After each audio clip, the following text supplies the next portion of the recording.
সিচুয়েশনে রিক্সাওয়ালারা মানে একটু মানে বেশি ডিমান্ড করে ফেলছে। অনেকে বলছিল যে বৃষ্টি হলে ভাড়া বেশি করে বাড়িয়ে দেন, এটা কি ঠিক? এটা ঠিক। পুরান ঢাকা থেকে এখানে আসতে 100 টাকা যেখানে ভাড়া তারা নেয় 300 টাকা। অনেকে আছে যে সুযোগ পাইলে কাস্টমার বাড়াই লেগে। আজকেরটা তেমন ভালো হয় নাই, কারণ প্রিপারেশনটা ঠিক মতো নিতে পারিনি। বাংলা সেকেন্ড পরীক্ষা দেওয়ার সময় মানে বাসে যাওয়ার সময় বৃষ্টি হয়ে গেছিলো। ওর মধ্যে মানে এমন টাইমে পরীক্ষাটা দিছে সরকার আমাদের, যে মর্নিং টাইমে আমার বাসা পুরান ঢাকা। তো সেখান থেকে আসতে এখানে 120 টাকা নর্মালি যখন বৃষ্টি থাকে না। এখন মানে ওইখান থেকে পুরান ঢাকা এখান থেকে আসতে আমার ভাড়া নেয় 300 টাকা রিক্সা ভাড়া। তো মানে সরকারে এমনভাবে মানে এমন টাইমে দিছে, বর্ষাকাল এক্সামটা দিছে, ওর মধ্যে আবার বৃষ্টির টাইমে। আমরা তো আগের দুটো পরীক্ষার ক্ষেত্রে জেনেছি যে অনেকেই নাকি শরীর ভেজা অবস্থায় ভেজা কাপড়ে পরীক্ষা দিয়েছে। আপনার ক্ষেত্রে কি এরকম ঘটেছিল? এটা আমার অনেকবার হয়েছে, দুইটা এক্সাম দোনোটাই হয়েছে সেম কাজ। এই কারণেই কি আপনি অসুস্থ হয়ে গিয়েছেন? হ্যাঁ, জ্বর আছে এখনো? এখন মোটামুটি আছে। তো এজন্যই এই পরীক্ষাটা একটু খারাপ হয়েছে। এটা কেমন ছিল? প্রশ্ন নাকি একটু সহজ হয়েছে? হ্যাঁ, প্রশ্ন সব কমনই পড়ছে। এখন কি আশা করছেন বাকি পরীক্ষাগুলো ভালো হবে? আশা করি আবহাওয়ার উপরে ডিপেন্ড করে এক তো ফার্স্ট অফ অল, আর আশা করি ভালো হবে এক্সামগুলো। মেডিসিন খাচ্ছেন? হ্যাঁ, মেডিসিন খাচ্ছি। আর আপনার আশেপাশের বন্ধুদের কেমন হয়েছে? জিজ্ঞেস করেছিলেন? আমার আশেপাশে বন্ধুদের ভালোই হচ্ছে এক্সাম, সবাই বললো ভালো হচ্ছে।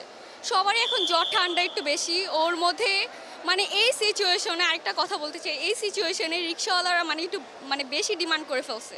ফার্স্ট অফ অল আমাদের স্টুডেন্ট অনুযায়ী যে মিডল ক্লাস ফ্যামিলি, পুরান ঢাকা থেকে এখানে আসতে 100 টাকা যেখানে ভাড়া তারা নেয় 300 টাকা। মানে এটা আমাদের স্টুডেন্টের উপর জুলুম করতেছে এখন। এর মানে এই সুযোগটা কাজে লাগাচ্ছে। এই সুযোগটা কাজে লাগাচ্ছে। এদের উদ্দেশ্যে কিছু বলার আছে? হ্যাঁ, এদের উদ্দেশ্যে এদের মানে কিছু ব্যবস্থা, আইনগত ব্যবস্থা নেওয়া দরকার, যে এরকম স্টুডেন্টদের থেকে না নেওয়া, এটাই বলতে চাই।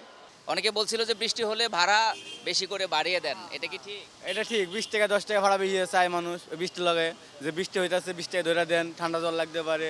মামা কইতাছে 60 টাকা ভাড়া, কেউ অনেক 50 টাকাও দেয়, 40 টাকাও দেয়, কেউ 80 টাকাও দেয়। ভাড়ার হিসাব এস্টিমেট নেই মামা। অনেক ছাত্রছাত্রীরা বলতেছে যে পরীক্ষা শুরুর আগে ওই সময় নাকি আপনারা 100 টাকার ভাড়া 300 টাকাও নেন। না না না, এরকম তা হয় না মামা। হয়তো কি হতে পারে 100 টাকা ভাড়া 20 টাকা ভাড়া দিতে পারে, তার তো মনে করেন যে 100 টাকা ভাড়া 300 টাকা হইব না। কেউ কি যাইবো এটা না, কেউ মানবো না মামা। হয়তো 20 টাকার ভাড়া আপনি 30 টাকা চাইতে পারে, 20 টাকা ভাড়া 50 টাকা চাইতে পারে, কিন্তু 100 ভাড়া 300 যাইবো না।